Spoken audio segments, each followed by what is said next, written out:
Today's episode of Friday Rollin' is brought to you by SeatGeek, our presenting sponsor and the only fan-friendly app for buying and selling tickets for sports and music. There's a lot of sports this month: basketball, hockey, baseball, NFL, college football.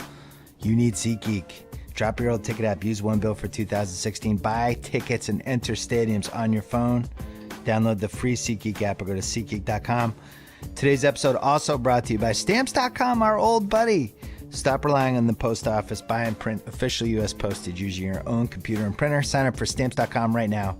Use the promo code BS for a 4-week trial, plus a $110 bonus offer that includes postage and a digital scale. Go to Stamps.com, click on the microphone at the top of their homepage. Type in BS. Don't forget about Any Given Wednesday. That's my HBO show. Every Wednesday night, 10 p.m., we had Michael Rappaport, Doug Baldwin, and Joel McHale this week. Really enjoyed this one. Re-airs on HBO, HBO 2, HBO Go, and HBO On Demand for great reads in sports, pop culture, tech, and politics. I hope you're checking out theringer.com, where I unveiled my idea for the All the Right Moves remake on TV this week. You'll have to find that one. And also, don't forget about the Ringer Podcast Network. 9 podcasts in all in the Ringer Podcast Network, including Ringer University, brand new college basketball and college football with new host Chris Vernon, among others. All right, we have Lombardi in the house coming up. Let's go. Yeah. Oh, it's back. Clear enough for you? All right. We have Tupac for like 3 more weeks. We're going to enjoy every second of them. Can you picture us rolling? 2 house cleaning notes before we get to Lombardi. Before Sunday night's presidential debate, Jon Favreau and the Keeping It 1600 guys are doing live pregame and postgame shows, not only on Facebook Live, but on Twitter. Oh yeah, we're putting them head to head. Follow us at facebook.com/ringer or twitter.com/ringer, and you can watch those pregame and postgame shows live. The last one was a huge success. This one's going to even be better. Sunday night, before and after the presidential debate. And also on Saturday night, October 15th in Boston, Massachusetts, my beloved Boston, Massachusetts, Jimmy Kimmel and I are doing a live show at the Schubert Theater that night. Think of it like a fancy podcast. All proceeds will benefit Harvard Scholars at Risk. We love that program. We love Jane Unruh, and we wanted to help raise money and awareness for that program. There are still a few tickets available. Go to citycenter.org, C-I-T-I center.org, or call 866-348-9738. Me and Jimmy, live show, October 15th, Saturday night. This will probably never happen again. So there we go. All right, let's call Lombardi. All right, as promised, from FS1 and Fox, you can check them out on Sundays on the Fox 11 a.m. show and also on a bunch of FS1 shows. FS1, doing well right now. Skip Bayless has rejuvenated FS1. Mike Lombardi, how are you? I'm great, thank you. How are you, Bill?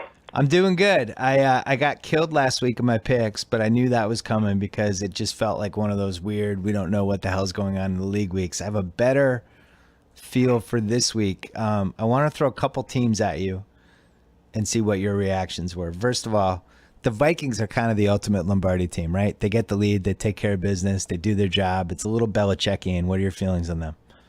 I think it's very Belichickian. I think what you see with them is the classic Parcells-type team where they don't lose, they avoid losing, and I think you have to give Norv Turner credit here for his ability to call plays. He knows he's not going to be a head coach again, so he's not trying to interject his personality and tell everybody, oh, look how great the offense is. They punt when they have to punt.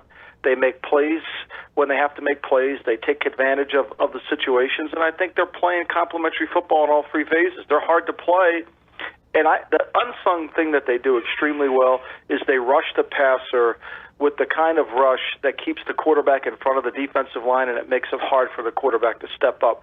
They control quarterbacks with their pass rush as much as their coverage. And you know what's interesting about them? And we should come up with a name for this team because there's one every year. There's the team where you go, yeah, if they get the lead, they're great. But what happens if they play from behind? And every week they have the lead. And at some point they end up being 13-3 or 14-2, and you're still waiting for them to play from behind. Isn't that one? That's this year's version of that team, right? Yeah, because they don't mind punting, and because they don't mind punting, the game never gets away from them. New Orleans minds punting. Yeah. They know when they punt, they're down 7-0. Atlanta minds punting. Now, they haven't had a punt, but their defense hasn't been on the field as much. So there's certain teams that mind punting, and when you mind punting, then you become a problem team. And I think what you see out of Minnesota is they'll play field position with you all day long. They'll control it, and you have to make plays on a consistent, but you get 12 possessions in a game. Can you make 3 really good possessions and score 21 points, especially as good as they are in the red area? I doubt it. Broncos and Vikings, the best 2 defenses right now. Is there anybody else even close to those 2? I think Seattle's really good on defense. Seattle came back. Everybody says, they're playing at 10 o'clock in the morning. It's going to be a hard game. That stat about going east to west, when you lump in the bad teams in that stat is clearly, if you're a good team, you can play at any time of the day you want to play. You're going to play good. The 49ers, I think Bill Walsh, during the time he was in San Francisco, he had a better win percentage on the road than every other team in the NFL did at home. Wow. So if you're a good team, you can play on the road. And I think Seattle's a really good defense. I think they've played much better defense the first month of the season. Their offense shocked me last week in their ability to move the ball against the Jets. So I think Seattle belongs in the conversation. Yeah, and I was shocked by how well Wilson moved. I mean, I picked against the Seahawks solely because I just thought Jets D-line, shaky Seahawks offensive line, Wilson can't move. And now it's like you can just get quarterbacks ready again in 2 days. It doesn't matter what their injuries it's remarkable. are. It's amazing. In the old days, he would have been out 6 weeks. Yeah, he would have, with a heavy brace, couldn't move around. I thought he was going to have to play the whole game and shotgun and never hand it off and throw quick pass. And he did really remarkably well against a good defense. Look, the Jets season is on the line in Pittsburgh because they're a good team, and they can't create turnovers, and they give the ball away, which is not a recipe to be described as a good team. But that's what they do. And they're going to lose their season if they keep playing that way. And if this is the season in Pittsburgh. So it sounds like you have a top 5. Broncos, Steelers. I know you still love the Steelers. The Pats, the Vikings, and the Seahawks. Would that be your top tier right now? Yeah, and I don't have to me, I call those the 60-minute teams. Those teams, you got to beat them for 60 minutes. You're going to have to play them, and they're not out of the game no matter what the score for 60 minutes. Philadelphia is not quite in that group. Yeah. Philadelphia to me is a 55-minute team. Yeah, let's do that because we were texting about this. Let's do the different minutes. So you have 5 60-minute teams. What are the Packers? Are they a 50-minute team? I have the Packers at a 55-minute team. Okay. And explain what that means though, because it's really nuanced. Because what happens is let's start backwards. Okay, the 45-minute teams are the teams that can play good for 3 quarters. Cleveland, they're in those games now. Everybody said, they're going to give the Redskins a tough game, and that's right, they are. But they can give them a tough game for 3 quarters. Yeah, they're a 45-minute team. So I'm not a gambler, but when you look at the line, you think, oh, God, they're going to play them close because they can play 45 minutes. You've got to calculate the last 15 minutes of the game where they don't play as well. Right. To me, Tampa's another team like that. Chicago, Detroit. I mean, Miami has the ball 11 minutes in the first half on an average. Can you imagine that? They get the ball less than 50, almost a little more than 50% in the first half. They're a 45. They can play probably good for 3 quarters. Now, it might be the last 3 quarters and not the first quarter, but they can't play well enough. So I have Miami, I have Jacksonville, I have Indianapolis, and I have San Francisco in that category. And those are all cross-offs for the season, right? Have we given up on Indianapolis? I don't see them. I mean, Indianapolis, I don't see how they're going to recover from this. I mean, there's no strength you can build on. Yeah. What are they going to build on? Their offensive line, their defensive line? They go away to Jackson, they go away to London, and they can't. You can never get control of the game. That's why they're a 45-minute team because they never can control the game. They can steal a win here and there, but they can't control the game. Then the next category is 50 minutes where they'll get the game into the fourth quarter, and it's going to come really close. Like that would be San Diego. Right. Okay? New Orleans, because of their offense, can do it. Tennessee, just because they just milk the clock. They're not good enough, Tennessee, but they play a lot of close games. Yeah. Buffalo. Washington's terrible on defense, really good on offense. They can play into the fourth quarter with you. Now, you're going to have to beat them, but they could give you the game easily. Houston, Arizona, Carolina, the Jets, the Giants, and Kansas City. To me, those are 50-minute teams. Carolina gives up 48 points to Atlanta, and I can't decide if we're going to look back and think that was the single flukiest game of the season, or we're going to look back and be like, that was the week we should have realized Atlanta was good and Carolina's garbage this year. Where do you stand on this? I stand that Atlanta's a little better dressed up than New Orleans. Okay. That's really all it is. Atlanta doesn't want to punt, because if Atlanta punts, that defense is on the field. Now, where they've done a great job is they're number one in the league in big plays. They have more big plays. I think they have 24 big plays, which are 20-yard passes or runs or more. But they're also 31st in the league in allowing you to have big plays. So that cycle is eventually going to catch up. That's why they're in this category. They're like a 55-minute team, because they can't really play good enough defense for the entire game. Eventually, the dam's going to break. If they turn it over, if they miss field goals, it's going to be really a problem for them. So Atlanta, to me, is last year they started out 4-0. They didn't make the playoffs. This year they started out 4-0 or 3-1. Let's see what they do. To me, the liability is their defense. They can't win with their defensive line, and they're going to play teams. They have Denver this week. They have Seattle next week that can match up to them, and I think that will be the challenge. I don't want to talk about Arizona too much because we're taping this on a Thursday and their game's that night, but I did want to ask you, Carson Palmer, even before he got hurt and got the concussion, all the signs were pointing to him having, one of those years like Jake Delhomme had the year after the 6 interception game, where you have the traumatic playoff game, you're coming off a career season, you're banged up, it's unlikely that this whole chain of events is going to happen again, and that's what we saw before that concussion. Are you writing him off? Where would you stand on Palmer? I did a lot of research on Palmer this week, because you've been raising the question. You saw something in him, and everybody's not sure what's wrong with Palmer, but they know something's wrong. And the answer is simply this: Palmer is reverted back to who Palmer is. Last year was the aberration. Yeah. Look at the numbers. The numbers were so clear above his standard of excellence. I mean, significantly. Like a baseball player who averages 18 home runs and all of a sudden hits 45. Yeah. Or the three-point shooter who shoots 30%, but during the season he ends up at 45. He had a career year. Palmer had a career year. That's the reality. What you're seeing in Carson Palmer is the same. Go back and listen to old podcasts, and you talked about him. Yeah. We talked about him. Yeah, it's true. It's the exact same. It's good. He's a good player, but he's reverting to the mean. He's not. That last year isn't the mean. It's the aversion to the mean, and so he's reverting back, and that's the problem. We're all looking at him as if he's that, and really what he is the list history. Like if he was a baseball player, his baseball card, you would look at it and say, "Wow, 15 was an abnormal year for him. He was really good." Right. Yeah. Well, and unfortunately, I know we don't know what's going to happen tonight, and by the time people listen to this, they're going to know.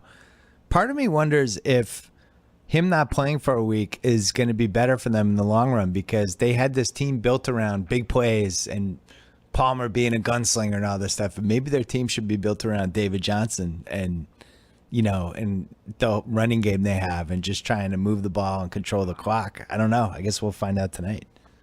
I think when I was in Oakland, we had Kerry Collins, who's, we were 1-3 after the first month of September, and Kerry Collins had the highest rated quarterback, based on the NFL.com quarterback rating. He was like over 100. Typically, he was always in the 80s. Yeah. And I said, if he's at this and we're 1-3, we got to fix other areas, because he's not going to keep playing at this level. And I think that's what the Cardinals have to do. And I think where the Cardinals misjudged themselves a little bit was thinking that they could build off of Carson Palmer's season, that was who he is, when in reality, that was an exception. All right, we're going to play a game. I don't have a better title for this yet, but we're going to call it Fake GM. You are a real GM, so you're the perfect person to play this with. Let's say you're running, I don't know, one of the 8 teams that has a quarterback, that needs a quarterback. Let's say you're running, I don't know who really needs that. Maybe the Bears. Cutler's out for the year, whatever. And Miami calls you and says, we want to dump Tannehill. 3rd round pick. You can have him right now. And the salary cap stuff isn't that bad. Would you roll the dice with Tannehill for a 3rd round pick? No, because here's my rule as a GM, playing fake GM and real GM. My rule is this. I never want to trade for a player or sign a player and the next day say, we really need to get a better player. I never want to do that. I don't want to sign a guard and say, and the next day say, we really need a guard. Like, that's not the business we're in. We're in to solve the problem. Now, we have to be tactical, and I understand the whole theory of getting a little bit better at first, which Al Davis completely disagreed with violently about just incremental improvements. The reality of it is when I trade for Ryan Tannehill, I still need a quarterback. Right. So why would I? All right. You're the GM of the Regardless of the price. The price doesn't matter. You're the GM of the Niners. The Titans come to you, and they say, Mariota's kind of regressing, and we don't have the right team around him. I don't trust our coaching staff. I'm not saying we have buyer's remorse, but let's just say if you gave us your first this year and a second next year that could turn into a first if you guys win 10 games, we'd be interested in maybe moving him for Kaepernick and the picks. What would you do? I'm making that deal. Okay. I think what you see with Mariota, you certainly see a slip in his production this year from last year. He actually had a better rookie season than he has a sophomore season. But the team around him, they have no receivers that can separate. It's not a conducive team for his skill set in terms of the players surrounding him. This is what I truly believe, Bill. Quarterbacks are like baseball stadiums. You have to build the team. In baseball, they build a team around the stadium. Quarterbacks are the same way. You better build your team around a quarterback that on his talent skill set. Now, that doesn't apply to a guy like Ryan Tannehill, because if I'm building it around Tannehill, I'm not going to be good enough anyway. But if you get an elite quarterback, which I think Mariota is, then you build his skill set around that. All right. You're running the Rams. The Colts come to you. Colts say, Luck's going to get killed. Like, we can't put a good team around him. We're interested in talking about a trade with you about Goff, and we want just a ton of picks. But we'll do this. We're ready to do this, and you can have Andrew Luck. What's the price? Well, I think that's going to be really steep when you go look at the draft choices, because Luck's entering the prime of his career. So you're talking to probably, at least more than any Lawrence Welk 1, 2, and a 3 trade. Right. So it would be significant.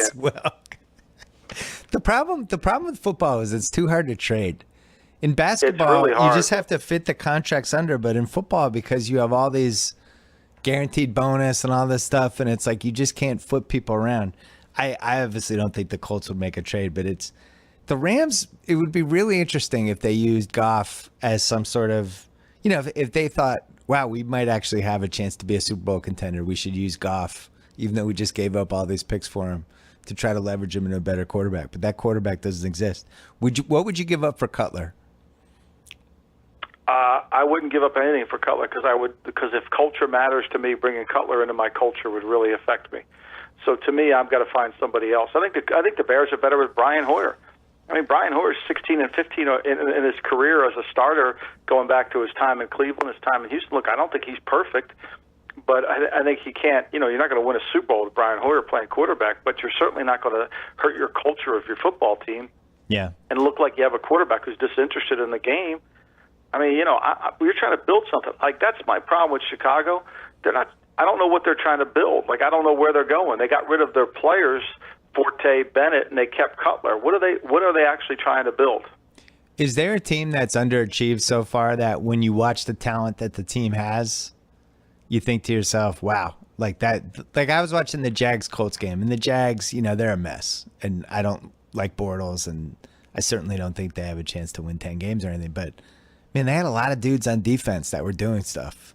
And that was the first time I watched them and thought to myself, there's something here. I don't know what's here, but there's something here. Did you feel that way watching that game?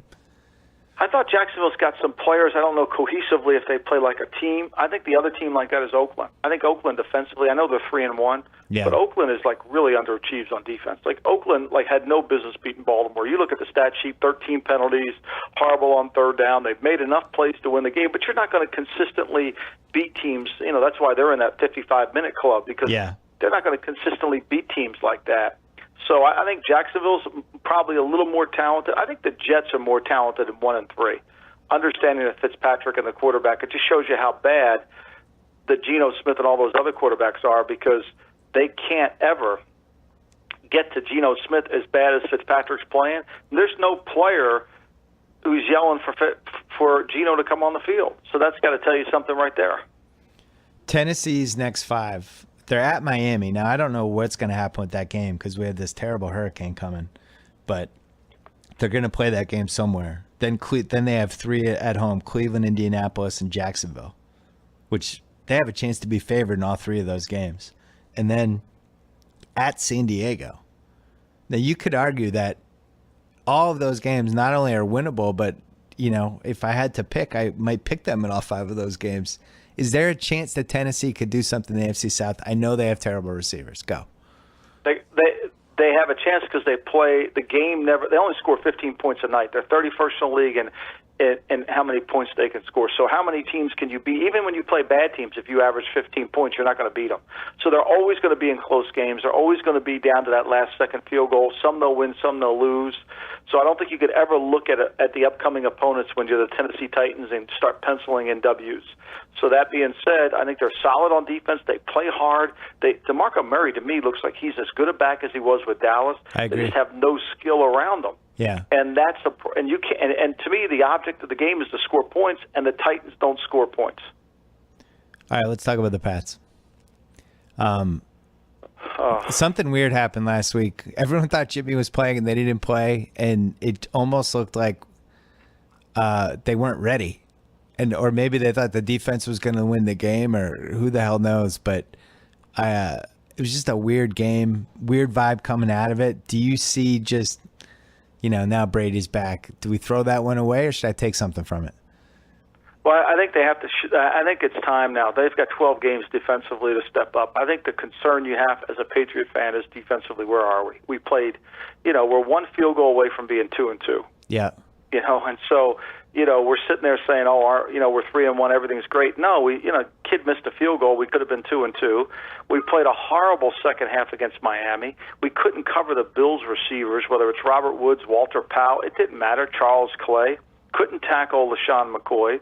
The defense needs to play better. Now, it'll be masked by the offense because Brady will score points, they'll get the lead, and they'll do their things. But at the time when it's going to matter, against Pittsburgh or against Denver, the good teams, that defense has got to take a Mother May I step forward. And if they don't, then, that's going to be the downfall of the Patriots this season if their defense doesn't play well. And right now, they're not playing near the level that they need to play to be able to be considered a team that can go into Denver and win or go into Pittsburgh and win. Everyone always says September, it's hard to judge because there's so many young players. Everybody's just too many guys that haven't been coached enough yet. There's not enough practice time, all that stuff. Is there a team that has just a batch of young players that has really impressed you? I think Oakland has a bunch of good young players that they've impressed me. I think they've got a lot of guys that seem like they can do it. Philadelphia's a young team, really. Yeah. When you look at Philly, they're a young team that moves around really well. I'm trying to think what other. Jacksonville's got a lot of young players on their team. Pittsburgh's defense is fairly young, but what you don't want to be is the Colts, where you have 7 guys over 30-year-old on your defense. And that's where you don't want to be. And you're terrible. And be bad. Yeah, that's what you don't want to be. So, people say, look, September is just kind of jockeying. I get it, but last year, besides Kansas City and Houston was 1-3, they made the playoffs. And Atlanta was 4-0 and didn't make the playoffs. Pretty much, it's when you're good in September, you're probably there's 1 or 2 teams that may not be good or may have overachieved in September, but there's a sense of I would say there's a core of 8 teams that in September are good that are going to be good in November and December. Which team would you bet on to kind of come on here now that we're in October, KC or Cincinnati? I think Kansas City is always a problem. I think because they just play a style that's almost boring. They are the Woody Hayes offense. Even though they spread you out, they're 3 plays to get a first down every time, and they don't mind it. They enjoy it. They enjoy a good 15-play drive and kick a field goal. Yeah, they relish in it. And I think their defense. If they can get Justin Houston back, I think that'll be a giant bump in their arm. I just never trust Cincinnati because I do think Dalton is the perfect example of the 2020 quarterback. Yeah. I think he'll move the ball. They haven't really run the ball effectively. I think their offensive line And one of the reasons why Dalton has been sacked so much is because the line hasn't played nearly as well. And defensively, their corner situation is really not very good. They've kind of masked it a little bit here, but they haven't been healthy in the secondary. Until they get healthy in the secondary, that's going to be a challenge. Who do you have as the wild cards right now? If you assume like Pats, Texans, Steelers, and Denver as the division champs, who would be your two AFC wild cards? If you had to bet on I think Kansas City's going to wear down. I don't think Oakland can handle the volume. I think Oakland's, walked out of Baltimore fortunate that they were able to do it. If Pittsburgh wins it, I think it'll come down to Cincinnati and Baltimore in the North, and I think Kansas City will be the other one in the West. I don't think we'll be blessed to get two teams out of the South. So you're not buying Buffalo at all? We wrote them off after they lost 2 games in 5 days, and then they won 2 in a row. Nothing. No, I mean, I look. It's a nice story. Buffalo, water will seek its level with Buffalo. They will be 7-9, 6-10 before this is all over with. They're not going to be good enough to play. They're not going to be good enough to play. Bella is. Your dogs. She's been dying to get on the podcast. Bella's been dying to get on the podcast. It's killed her that she hasn't made an appearance. But anyway, Buffalo is not going to be just good enough. I mean, Tyrod Taylor, they scored 16 points against the Patriots. The Patriots were willing to give them 30. Yeah. And I said on the podcast they couldn't score 30 against there, and everybody was giving me a hard time. But the way they played, I just don't see it. I don't see how. I think they'll have a hard time playing the Rams. Buffalo's going to be in every game. The Arizona team was, to me, the last couple of games they've been fortunate, and I just don't think they're talented enough. Yeah, Buffalo scored on the first drive and then put up a whopping 9 the rest of the game against a team that couldn't throw the ball at all, couldn't do anything. Right, and then even against Arizona, they blocked a punt. I mean, they were doing some good things. But you think Buffalo's going to handle success? I think the more you talk up Buffalo, the better chance they have to fall down. True. Last question: the Rams, 3-1, without a quarterback. Good defense. Schedules really helped them. But they did beat Seattle at home. They did hold Seattle to 3 points. Should we be looking them at all? On the hottest day of the year in Los Angeles, Okay. I mean, water was $40 a bottle. I don't know. I think the Rams will find a way to. I just don't see how you're going to keep sustaining this level. Yeah. You're just not going to do it. You can do it in September, but it's going to get harder in November to win like this. Trust me, it's hard to win in November and December. You're not going to win like this. And I think Arizona will correct themselves once they figure it out. And I don't think San Francisco has enough depth or talent. But the Rams don't have any talent on offense. They're always going to keep you in the game. They're always going to keep you in the game with their offense. So you think the Rams and Bills are both going to lose when they play each other this week? It's going to be the first ever double loss? Neither team wins? I think both teams will try to lose. I think one will come out a winner. I think Buffalo, coming off that win against New England, will have a hard time maintaining their level of concentration. But that's just me. Yeah, you love the immature team coming off a big win, having a stumble the following week is one of your favorites. Yeah, absolutely. I think, and then you travel across the country, and your focus. Hey, when you think you're good, that's worse. Whereas like New England, nothing could have been better for Belichick than to lose to Buffalo at home. Right. It's the perfect opportunity for him to readjust his team and say, forget Brady coming in here. We need to tackle better. We need to block better. We need to cover better. Here's why. And that's why the theme out of New England all week was, forget about Brady coming back. This is what we're going to do. And he can get their attention. It's really difficult when you're a young team to get their attention. And that's where I think Oakland's been a little fortunate, because they've kind of found ways to win some games, and they're going to find ways to lose some of those games in November. I forgot. I had one more question for you. You're the master. You're the guru of finding the random 4-string running back who had like 3 carries in some game and he jumped out at you, and then you just file it away, and then much later the guy ends up being good. Is there anybody like that this year so far? I think it's the Richards kid in Oakland. I think he's really the kid from Southern Mississippi. He's really a good back. They got him, and they signed him as a college free agent. And I think he's a really good back. I think Dwayne Washington, the 7th-round pick out of the University of Washington, is a really good back. He's playing because of Riddick's injury. I think he's got a chance to be a really good player. And then Kenneth Dixon, who's been hurt, Louisiana Tech 4th-round pick for Baltimore. Baltimore has no running game. I think Kenneth Dixon will come in and really shine. But those 3 guys, to me, jump off to me. I think they have really unique skills. There's a time where Dwayne Washington, in Detroit, he's not Marcus Allen, so I don't want to hear anybody pick it, but he's got a little Marcus Allen run style to him. He can run, he's slinky, catches the ball really well. It's unfortunate that Detroit's offense isn't really playing very well, but I think he's got a chance to really emerge. I wonder if he's hung like Marcus Allen. Marcus Allen, a legend. This I don't know. This is an area I'm not an expertise on. All right, you have 38 seconds to talk about Ben Simmons and Joel Embiid. Well, I mean, it goes back to Doug Collins. Every time we have the first pick overall in the draft, the guy loses, gets hurting his foot. Right. I think we won't see Simmons until next season. I mean, everybody says it's not that bad. Come on. Basketball players, I mean, the 76ers injury report looks worse than any football team. Yeah. I mean, they got Okafor still out with a meniscus from last year. Right. I mean, like, really, what do they do? Like, does anybody rehab? Oh, I got a bad wrist. I can't play tonight. I mean, I would go crazy in the NBA. Like, these minor injuries, guys are out. It's, like, unbelievable. Football players, you kidding me? So I think we'll be in the lottery again. There's no doubt we'll be in the lottery.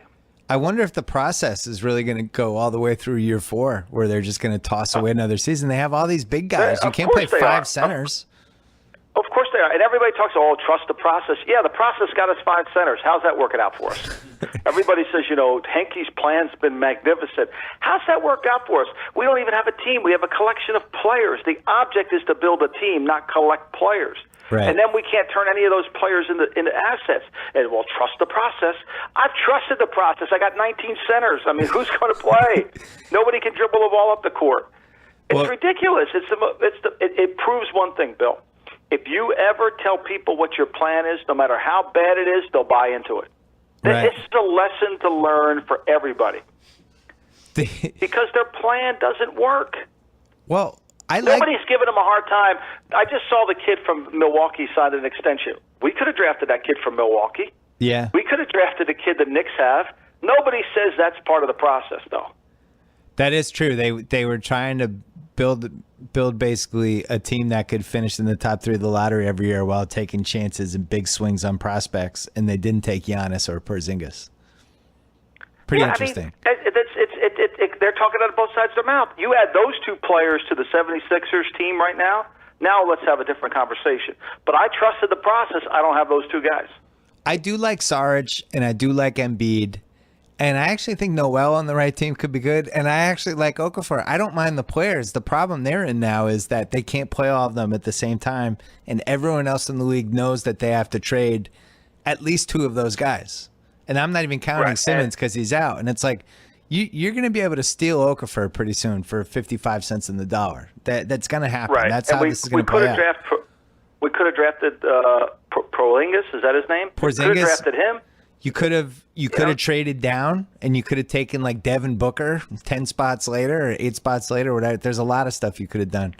If you're interested in building a team, but see, we were interested in collecting assets. So now we have all these assets. We have all these cars on the lot, and we're not going to be able to sell any of these cars at full value because everybody knows we're trying to sell them. Right, and that's so I've trusted the process, and here's what I've got. Right, and that's why the process is defensible in a lot of ways, but the part that nobody factors in is what do you do when you're collecting assets when all of a sudden those assets don't make sense as a collection of assets? Now what? Your job as an executive is to build a team. It isn't to collect assets. We're not in the hedge fund business. Like, we're not looking to add to our portfolio. We're trying to build a championship level team. Yeah. Like, we can turn those assets into. I mean, Jerry West will tell you it's fool's gold. That's his exact quote. It's all fool's gold. And it's the truth. Mike Lombardi, a pleasure as always. I'm sorry about Ben Simmons. The injury resonated deep in my Simmons family. I hope the little young man Ben Simmons is doing as well as anyone. That's the most important Ben Simmons right there. He had just gotten a jersey and a T-shirt jersey and a snapback hat, and now there's no Ben Simmons. You can blame it on me. Just blame it on. It's my fault. All right. All right. We'll talk to you next week. Thanks. Thanks, Bill. Bye-bye. All right. We're going to call House to do the Callaway Par 3, and then we're also going to do Eastern Conference NBA over-unders just for fun. But let's talk first about Sonos. It's the smart speaker system that streams all your favorite music to any room or every room. Control your music with one simple app on your phone or iPad or any other device. You can fill your home with pure, immersive sound. Sonos brings your music together in one simple app. It's all your favorite music services. You can even play songs like Tupac. And you control everything from the choice of songs to the volume of the rooms. Play your music in any room or every room at once, or play a different song in the living room, bedroom, even bathroom. Play the same track in every room. I don't care. You have all the choices you want. How can you have a party without Sonos? Seriously, how? Add your existing music service or discover something new.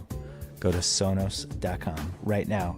And also, happy anniversary to me, because it was my 1-year anniversary with MeUndies. We launched this podcast a year ago. They sponsored the first one. They sent me a big box of comfortable underwear. I've been wearing them ever since. I actually have like 2 favorite MeUndies. They sent me a bunch, but there's like 2. I always rank the underwear as like their starters and their starting rotation. And I wore Bumgardner 2 days ago for the Any Given Wednesday taping, and it was a shutout. It was just a great performance by the MeUndies. I love MeUndies. Every pair is made from sustainably sourced modal, a fabric that's 3 times softer than cotton. Once you try them on, you'll understand why it has the rep as the world's most comfortable underwear. MeUndies has dozens of styles, limited edition prints to help you make a statement with your underwear. Find your own Bumgardner. Shipping is free in the U.S. and Canada, and if you don't like your first pair of MeUndies, guess what? They're free too. Go to MeUndies.com/BS for 20% off your first order, plus free shipping. Build your starting rotation with MeUndies. That's MeUndies.com/BS. And now, the glutton, Joe House. All right, as promised, Joe House, we are taping this on a Thursday afternoon. Every Friday, House and I do a Callaway Par 3 where we pick 3 NFL games, and I triple bogeyed last week. I had the +3. I think I went 0 for 3. I'm pretty sure I went 0 for 3. Did I go for? I did go 0 for 3. What did you go? You went 0 for 3. I went 1 and 2, so I had a birdie, a bogey, and another bogey, so I am now +4 on the season. God, this is embarrassing. What is your? So yeah, we're both over par. Thinkers. It's awful. So we're gonna race through the Callaway Par 3, and as a present to you guys, since we were screwing up our NFL picks, we're gonna do Eastern Conference NBA over/under. So we're gonna do that after this. I will say I did not like Week 3 NFL, and I did not like Week 4 NFL. I do like Week 5, and I'm excited for Week 5. But first, tell them about the Callaway Irons, House. The XR Steelhead irons, the brand new XR technology on the old school Steelhead design platform. They're awesome. The #1 irons in golf. That's what Callaway delivers. These XR Steelheads are beautiful, fast, and technologically superior. Okay, great. All right, Callaway Par 3, your first pick, go. I'm taking the New York Jets. I've seen 7 and 7.5 at Pittsburgh. This is one of my old school contrarian plays. We have not been doing very well lately, so I felt like I needed to go a little old school with some of my angles. The Steelers won huge last week, as we know. So right out of the box, the public slams the Steelers as soon as the line comes out. There's over 80% of the public on the Steelers. The Jets lost and did not cover. It's a conference game. The Steelers, 0-6, little nugget, 0-6 against the spread in games where they are coming off of scoring 40 or more, and the team that they're up against has lost 2 in a row. 0-6 against the spread. My big takeaway here, Ryan Fitzpatrick cannot keep throwing games away. 9 interceptions in 2 games. Is he going to throw this one away too? I hope not. There you go. Jets. So I have that at 7.5. Okay, wonderful. Congratulations. I have the Raiders laying 3.5 to San Diego. I think the line is too low.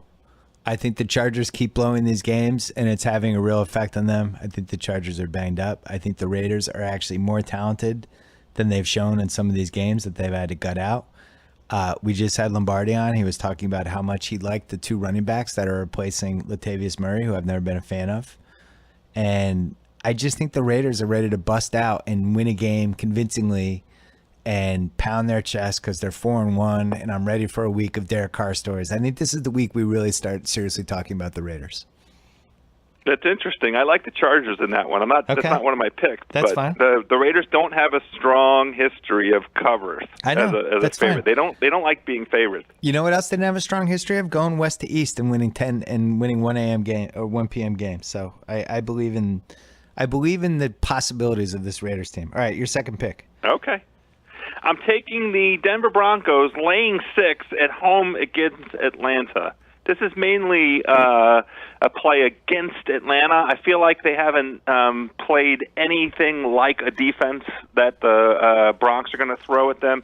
Every team, in fact, that the Falcons have faced so far are in the bottom half of the league in sacks. I think the Broncos are going to sack the daylights out of Matty Ice. I think he's going to be looking for and feeling pressure all over. The Broncos lead the NFL in sacks and have 41 quarterback hits through the first 4 games of the season. The next closest in terms of quarterback hits, there are 3 teams at 27. So nobody's really even close to the Broncos in terms of mounting pressure. Matty Ice does not like pressure, and I also have one little nugget that I like. This is a silly one.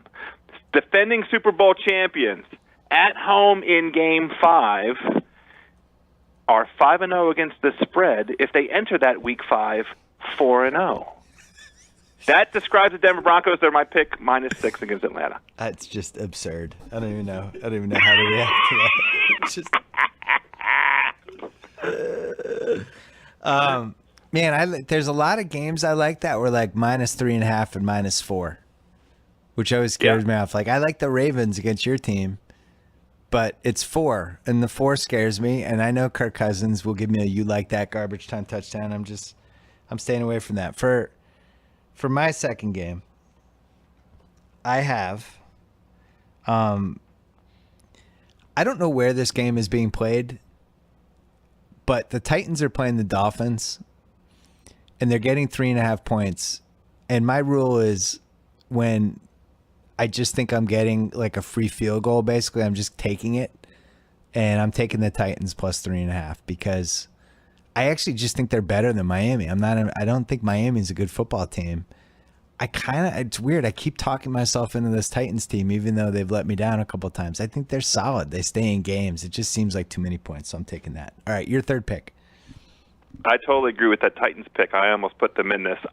You mentioned the Deadskins and the Ravens. Of course, I'm taking the Ravens. It's at 4. I had them at 3.5. 4 is fine as well. We have now incontrovertible proof that the Deadskins win games when those games are handed to them on a silver platter.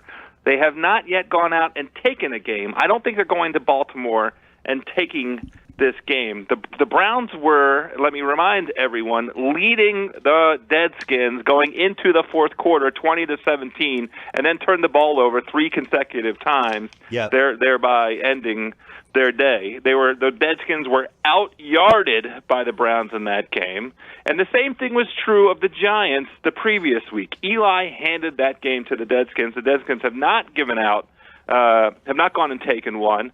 I feel like the line here is low.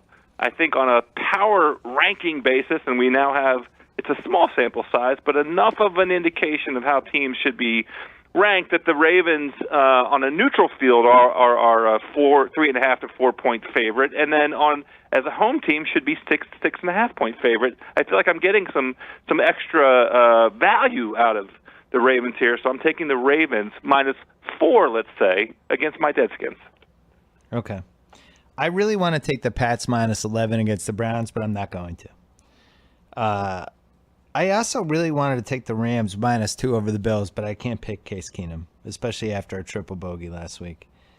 And I really, really, really wanted to take the Bears +4.5 in Indianapolis because I think Indianapolis is just flat out atrocious. But I can't name 3 Chicago skill position guys at this point. I literally can't. I know Brian Hoyer's involved. Jeffrey's involved. Jeremy Langford's out. I don't even know who their 5th string running back is. I'm just staying away from that.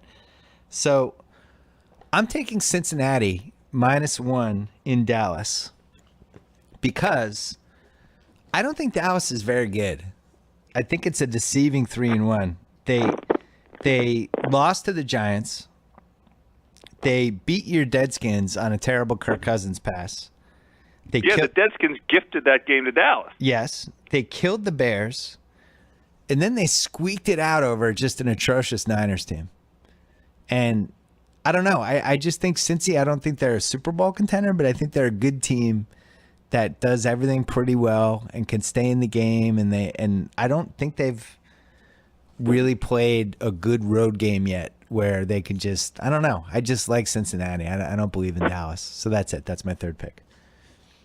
I love that pick, and Thank you. I made a big play on it in a different forum that I'm not at liberty to discuss here. Okay, I like this week. I'm gonna be teasing the Pats with somebody. I just don't know.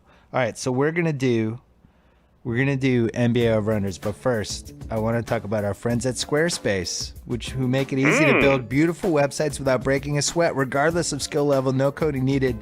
Not only does Squarespace provide easy-to-use tools, they have state-of-the-art technology that ensures security and stability. And security. Millions of people in some of the world's most respected brands, including Joe House, trust Squarespace, so you should too. Not only do you get 24/7 online support, you can even design a best-in-class online store with Squarespace's award-winning templates and customizable settings. And with Squarespace Commerce, you get all the tools you need to track inventory, process orders, send custom emails. Look at House's heavy breathing into the phone. He's so excited. In one intuitive interface. Start a free trial today. No credit card required. Squarespace.com. Use offer code BS and you get 10% off your first purchase. And check out, what's your Squarespace website? Housefromdc.com? Housefromdc.com, of course. Have you been posting Anybody eating who needs a pictures? food recommendation if you're coming to the DMV and need a food recommendation, I got them all up there. It's probably due for an update. I've been to a few places since I posted that, but there are probably 25 different restaurants from a whole variety, walks of life. Housefromdc.com under House Recommends. And yes, there are many pictures of delicious food items on that website. All right. What's your number one DC restaurant right now? It's a place called Kinship. It's a kind of a new American thing by a guy who used to cook for a restaurant called City Zen, which was in the Mandarin Hotel here in D.C. Okay. He opened up his own shop in the Shaw. That was too long of an neighborhood. answer. It's delicious. It's too long of an answer. Okay, sorry. Kinship. Just wanted a Kinship's quick my answer. favorite right now. Why haven't you been on Kornheiser's podcast yet? He hasn't invited me. He's a dick. He's a cranky old Do you think dick. I would say no? No, I'm gonna have Uncle Tony invite you because you should be on his podcast. Come on, Uncle Tony.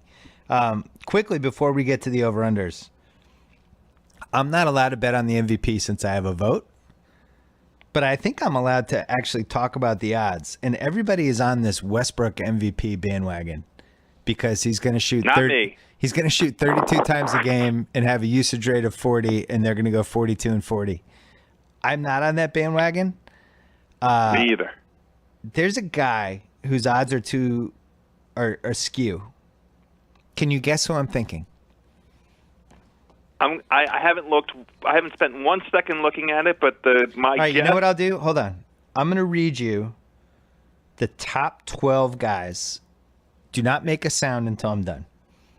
LeBron 4-1, Westbrook 4-1, Curry 4-1, Durant 8-1, Kawhi 10-1, Anthony Davis 15-1, Harden 20-1, Paul George 30-1, Karl Anthony Towns 35-1, Kyrie 40-1, Blake 50-1, Carmelo 50-1, Chris Paul 50-1. Now it's getting ridiculous. Okay.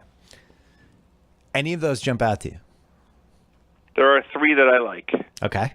Two of which I would play, one I would not play. Yep. The three that I like: James Harden, Okay. Karl Anthony Towns, Yep. and Kawhi Leonard. Okay. Now you and I have not. I wouldn't play Kawhi because 10-1 isn't enough value for me. This But is- I love. Go ahead. No, go. You love I who? didn't look at this. Towns.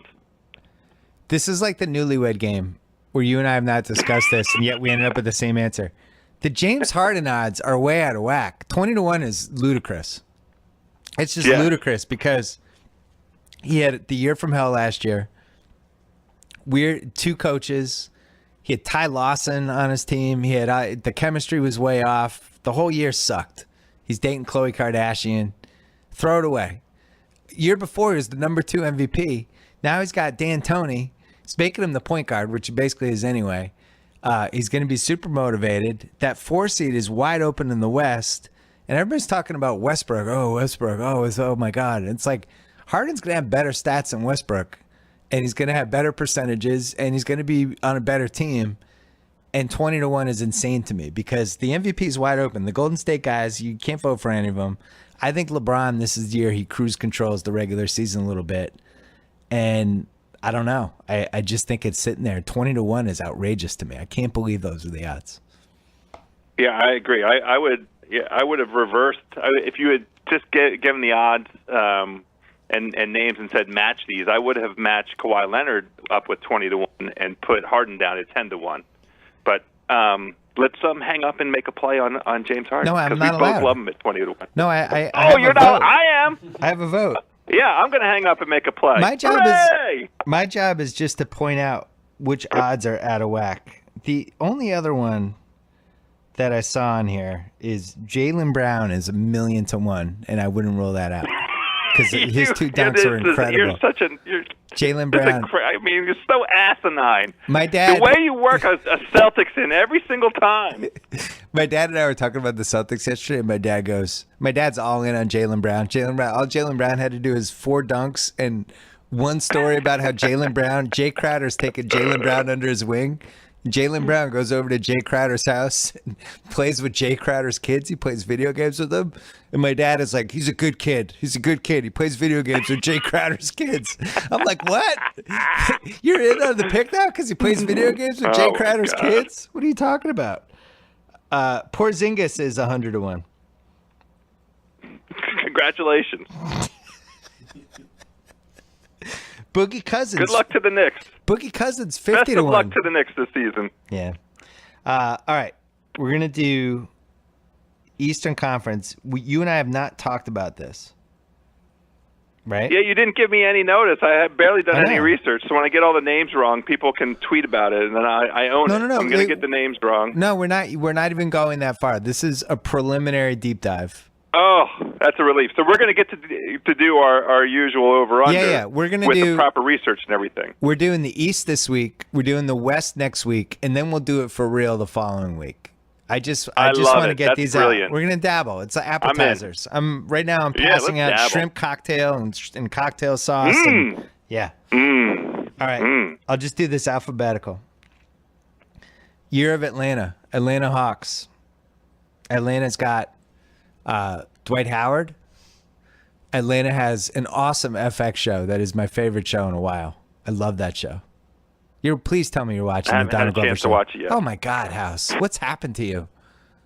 You haven't watched the Donald Glover show yet? I haven't had a chance. That's a crime. It's in the pipeline. That's like a crime against got humanity. A lot of shows in the pipeline. That's a crime against humanity. Nobody would love that show more than you. Not one person I know. Except I'm only 4 episodes behind, right? No, there's been 6. Oh. All right, well, I'll get caught up. Tonight would be a good night. I'm going to watch some tonight. You're the same man. I don't have to watch any of the boring baseball. Before you died and became just a domesticated husband, you're the same guy who 14 years ago when Crazy Eyes Killer was on Curb, we had like an hour-long phone call afterwards just to rehash like every second of that episode, and yet you're not watching Atlanta. I can't handle it. I'll get there. I'm so upset about it. Can you watch it this weekend? The Ryder Cup's over. Stop watching golf. I'm gonna watch 3 episodes tonight of Atlanta. How about that? No, watch all of them. They're all excellent. It's the best show on TV right now. I can't watch all 6 tonight. I have to get to sleep. I have important things tomorrow. I have a round of golf. The Nats' first playoff game is tomorrow. Westworld, too. I started watching it and got distracted and then saved it. Well, bang out Atlanta. But yeah. I'm not a sci-fi guy and I'm not a Western guy. It was cool. It was just weird and different, and I liked a lot of the actors. All right, Atlanta is 43.5. My preliminary take is I kind of like the over. Yeah, that's what I was thinking. Because I like them at 44 to 45 wins. I'm in on the one last great Dwight season before the wheels come off. And not even great, just like a 18 and 12. Like, he's never played with a point guard before is the thing I keep coming back to my head. And maybe Dennis Schroeder isn't it, but it just feels like the style will be good for him. Jared Jack. Oh, Jared Jack, I Tate agree with says. Tate wants to point out. Dwight once played with Jared Jack. No, that's who he has now. He has Jack now. Oh, He has Jack and Schroeder. Jack's the backup now. Jared Jack's like Achilles exploded like 9 months ago. He'll be fine. Right, he can't He'll be fine. back yet already. Oh, Tate looks like he's kind of in on Atlanta. Oh yeah. Tate's in on Atlanta. That's my number 2 in the East. Stop it, Tate. Yes. Well, let's get to That's the actual ridiculous. number 2 in the East, the Boston Celtics. 52 is the over. At 62, I would still bet this. At 72, I would think about it. 82, I wouldn't. I would not bet over 82. That's where you draw the line. 82-0. That's it. No chance where you take the Celtics. This team's going to be really good, and they're going to have some of the best chemistry we've ever seen. And Al Horford, Ortiz is retiring, and the mantle is being passed to Al Horford as the greatest teammate, a humanitarian, somebody who could take the whole city under, just an awesome guy. Every room he goes into, he just makes the room better. He heals animosity. The He's thing just the that's so best. hard to take is because this is just a preliminary, we're going to have to do this all over again. I'm going to have to listen to this same grotesque hyperbole all over again. I agree that 52 is the number. I like the Celtics. Too low. It would be great for them. I'm excited to see them have a guy who might be able to score the ball inside of 4 minutes, make some hard baskets. Horford could and should be that guy. We'll see. But 52 is a great number, and I mean 51.5 is great, so 52 is a winner, and we both like the Celtics. We won 48 last year. Smart is going to be better. Rozier is actually going to be an asset, it looks like, off the bench. I can't believe it. I feel like I found $20 in my jeans. Horford, huge upgrade. And then Jaylen Brown, X Factor. I don't know. I like the I think the defense is going to be slightly better, which is saying something because the defense was really good last year. Yeah. One of the few teams that gave the Warriors a real test. And don't sleep on Crowder, was hurt the second half of the year. I think he'll be healthy. And don't sleep on Crowder's kids. They're amazing at Madden. Brooklyn, the Brooklyn over-under is 21.5. And I kept looking at it thinking it said 11, and it actually didn't. It keeps saying 21.5. I can't imagine how this team wins 22 games just on a Brook Lopez, Jeremy Lin pick and roll. So my preliminary would be under. Am I missing anything? Like, they added nobody. They have no first-round pick. They have no hope. Like, what is going on? It's. Can't you stumble into 22 wins though in this league? I mean, they you tried could be to really last year. bad and still win 22 games. They tried last year. They had Thad Young and Lopez ruining my number one pick, and I don't know. I would think they would want to go the other way and try to trade Lopez at some point, try to get anything for him and just completely blow it up. But what do I know? But what's the tank? I mean, they don't get anything for tanking. Well, I would argue it makes no sense at all to have Brook Lopez in this team. Like, literally no sense. 0 cents. Because worst case scenario, he gets hurt. Best case scenario, he wins a couple games for you, but you have to trade him if he has any trade value at all. I would think you would want to trade him. It's not like you're building around him 3 years from now. They're going to win exactly 21 games, so we're both going to take the under on them. Charlotte's 40.5. Yeah, I have no opinion. Give me an opinion on that one. I'd say over. Are you trading for Greg Monroe? You think we will? Yeah, I think you will, actually. MJ likes having those old school low post guys. You saying Kid Gilchrist? What? Trade Kid Gilchrist to the Bucks and get Monroe? No, I think you get Monroe for a pack of donuts and box of donuts and a pack of Marlboro Lights. Better than Roy Hibbert. Yeah. What Charlotte's did I 40 miss? Why are they so low? Why are they so low? Unclear. That feels incredibly low. What happened? His best season was last year. Yeah, that Kemba came off a great year. Batum got paid. Yeah. They turned Al Jefferson and Roy Hibbert. Kid Gilchrist still can't. Kid Gilchrist is his arm still isn't totally Coming working. back from injury. I don't know. Nah. I like the over. I'm mystified by why it's so low. I like the over, as a gentle over. 43. Why can't they win 43? I don't have an opinion yet, but I will in 2 weeks. Bulls is 40, right. And I don't have an opinion on that one either. But that team, I'm prepared for anything. I think that's our ceiling basement team this year. You could talk me into 50 wins. You could talk me into 20. I don't know what to expect. I really don't. I'm right there with you. I mean, it's seriously. a hard one. That might be the hardest one. What is that team? Terrible. What the hell is Who going is on? it? It's a How many games is D Wade going to play? Let's set the over/under for how many games he's going to play first. It's a team out of like 1988. It's a team that you construct when the 3-point line doesn't exist or that nobody uses it. And yet the hoops IQ of Rondo and Butler and Wade. Jimmy Butler's really good at basketball. I know. And Taj Gibson. Like, these are all guys that know where to go and what to do. Meritic.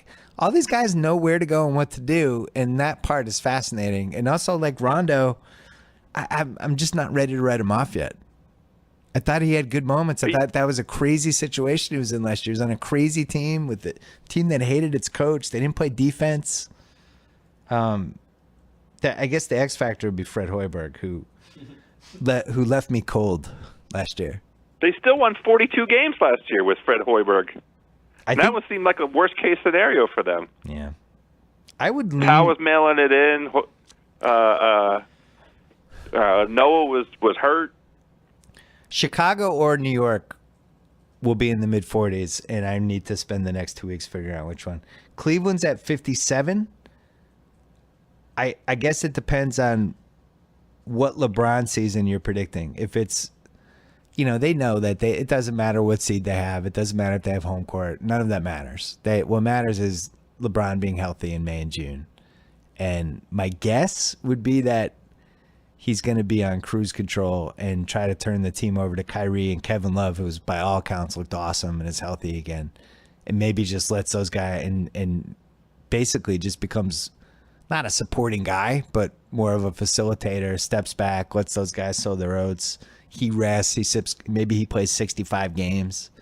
Feels like we're headed toward that season, but I think we've learned never to count out him just being a maniac and trying to win the MVP again. Yeah, I don't know. We made that mistake last season. We did. You just described the narrative that we thought was going to be the prevailing narrative last season, and we both got Cleveland wrong. Yeah, so I need a couple more weeks to study on that one. Detroit is off the board, I think, because Reggie Jackson is hurt and nobody can tell. Detroit is the NBA hipster community, and you know who you are. Yeah. Everybody likes Detroit as like a real sleeper. Gallagher. Jason Gallagher's in here, one of our ringer dudes who's done a lot of great stuff on the video side for us. He just did a fist pump.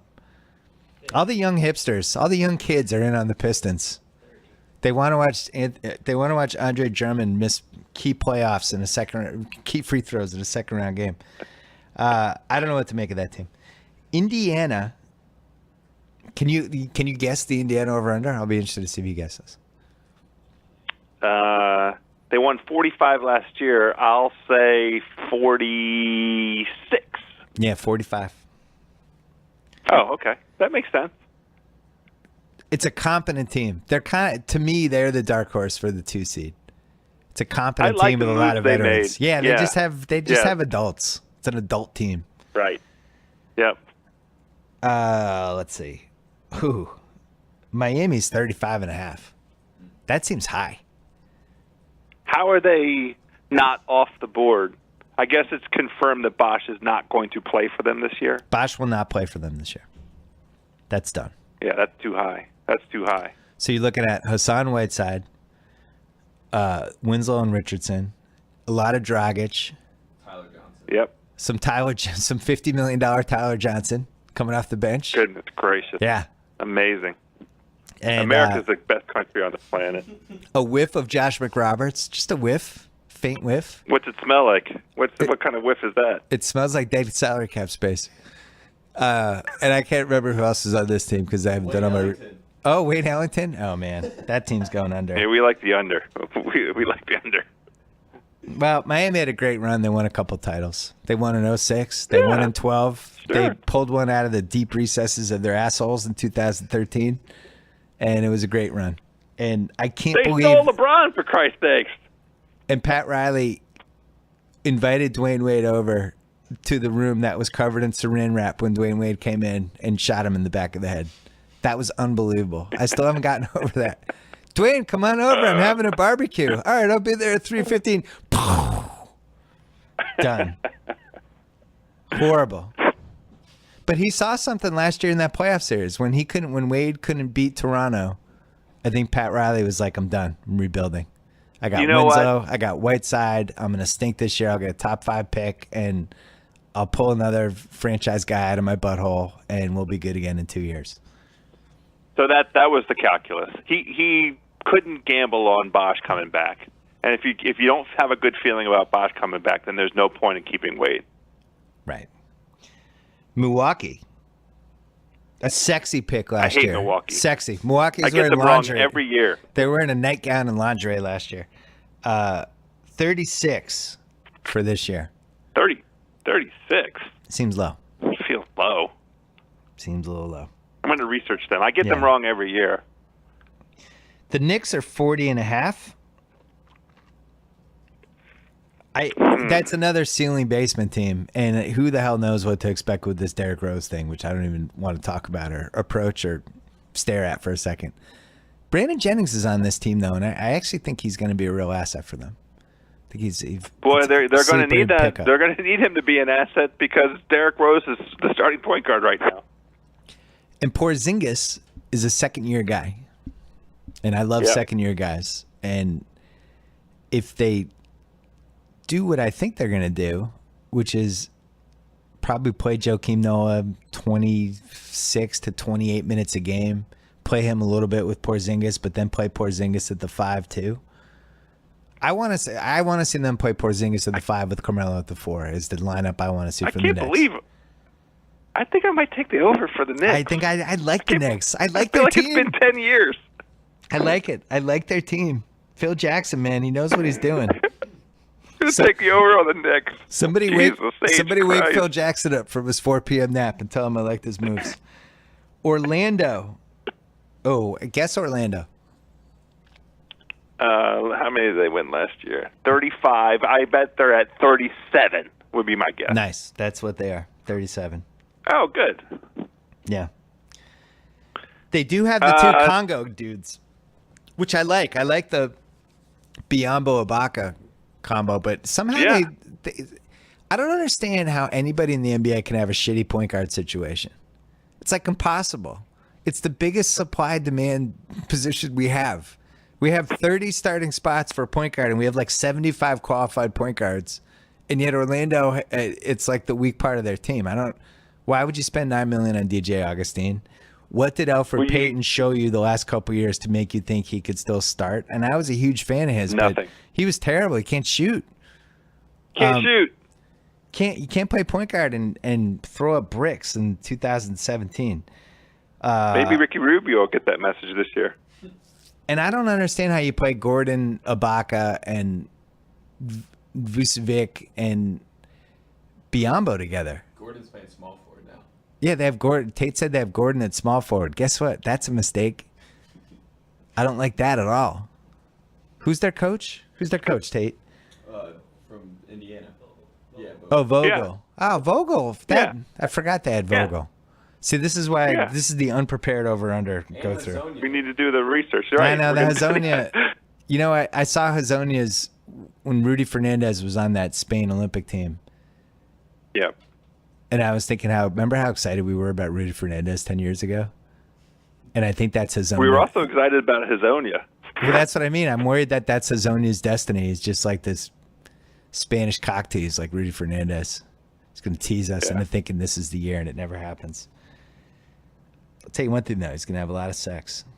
A lot of sex in Orlando. Orlando. That dude. Good place for the sex. Do you want to guess Toronto? Well, let me look at that. No, don't look. Just what guess. They went 47-48 last year? Yeah. I'm going to say 46.5 for Toronto. Slight downtick. 50. Like, 5-0. 50. Why are they better? Well, they added Sabonis. They just signed. They added. Oh no, Oklahoma City got Sabonis. No, they had the Pirtle. They got Jakob Pirtle. Oh yeah. Jakob Pirtle. Dead silence from House. Jakob Pirtle was the guy. He was the guy Sabonis destroyed in the NCAA tournament. So they got him. So is he going to get 10 minutes? I don't care about Pirtle. They lost So Biyombo. 50. Oh, they won 56 last year. So I disrespected Toronto. I forgot how successful they were. They were great at home. They only lost 9 games at home last year. I got to say, I didn't realize so 50 is fair. This is why we're being very careful about pointing out that we haven't researched everything yet. I didn't realize Toronto won 56 either. I think I blacked out. For the last 7 wins. Jesus. I forgot. Yeah, they were a game away from being the number 1 seed in the East. I thought, Tate, didn't they add somebody? I thought they added one summer dude. They do something?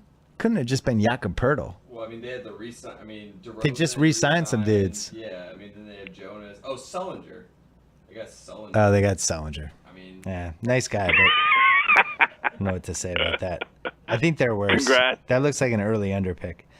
Last but not least, the Wizards. What do you think they are? Yeah, my almost bullets.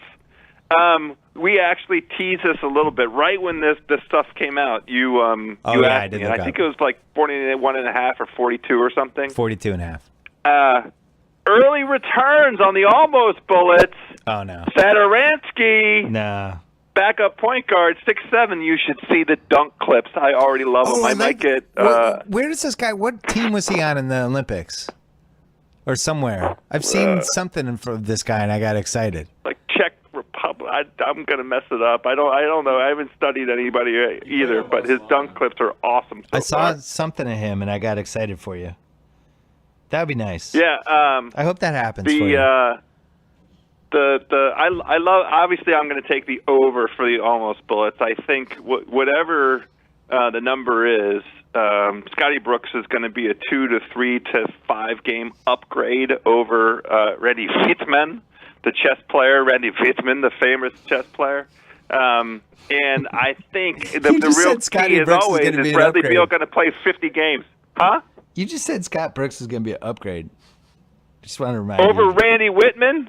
Did you? I mean, hello. I watched 82 games of Randy Wittman in the last 3 seasons. Do you think that was fun? No. Scotty Brooks is an upgrade over Randy Wittman. Sacramento calls you. November. Yes. The answer is yes. No, it's Go an ahead. offer you weren't expecting. Okay. They're actually interested in getting John Wall. Okay. They want to offer you. Oh man, they don't have a lot to offer. They want to offer you the Rudy Gay expiring contract, Willie Cauley-Stein, this year's number 1 unprotected, and their 2019 number 1 unprotected for John Wall. No. No? Hang up the phone. Really? No, not even close. They're You're going to hanging be up. the almost bullets are going to be in the playoffs. Yeah, I'm hanging up. That's awful. That's an awful trade proposal. Okay. You're going to keep Wall and Bill together. Yeah, that we want to see them play. It would be great to have both of them for a full season and see what they're capable of.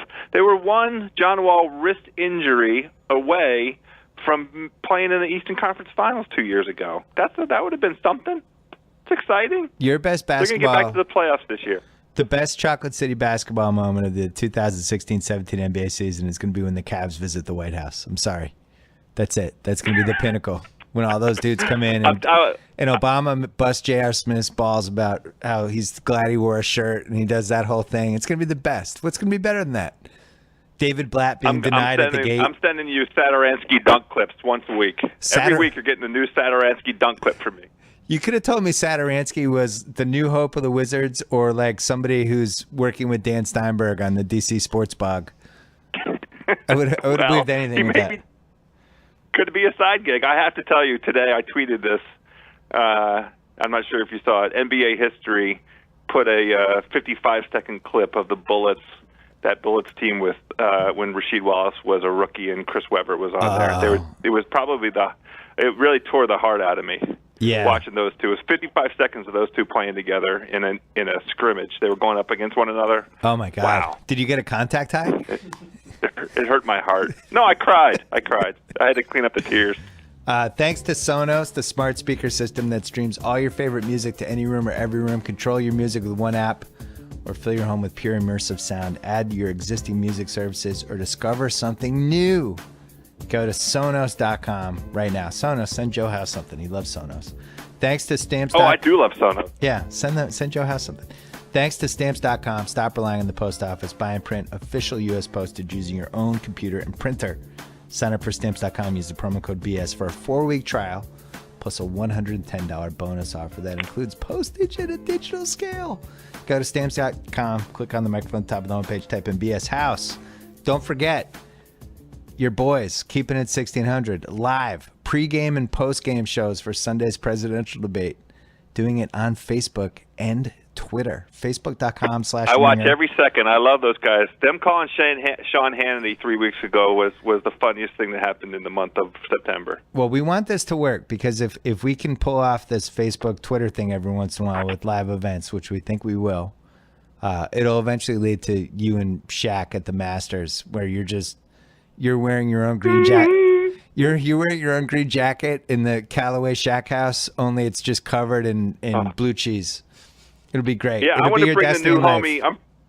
I'm bringing our boy Chris Vernon along. He loves the Masters. Yeah, don't be. When are you going on Chris Vernon's podcast? I don't want you to He invites me. Yeah, I don't think I'm going to allow that. I'm going to block that one. I'm a pot whore. I did Chris Saliza 2 weeks ago. Yeah, sure. You did do the Saliza. I give it up to anybody. Saturday night, October 15th, Boston, Massachusetts. Jimmy Kimmel and I are doing a live show at the Schubert Theater. All proceeds benefit Harvard Scholars at Risk. Go to citycenter.org or call 866-348-9738 for tickets. citicenter.org. And that's it, House. So do me a favor. Don't look at the Western Conference over-unders next week. I promise not to. Yeah. Because there were a couple. We'll do another quick drive-by, and then we'll get serious about the preparation. Yeah. Yeah. Yeah, I'm getting serious this weekend. I'm throwing myself into it. Well, we're both going to go, most importantly, 3-0 for these Callaway Par 3 picks. Yeah. We got that. We have to. We got that. All right. Enjoy the weekend. Go Red Sox. Anytime Thanks, y'all House. wanna Thanks, see me Lombardi. again, And we'll talk to you next week. Rewind this track right here. Close your eyes. And picture me rolling.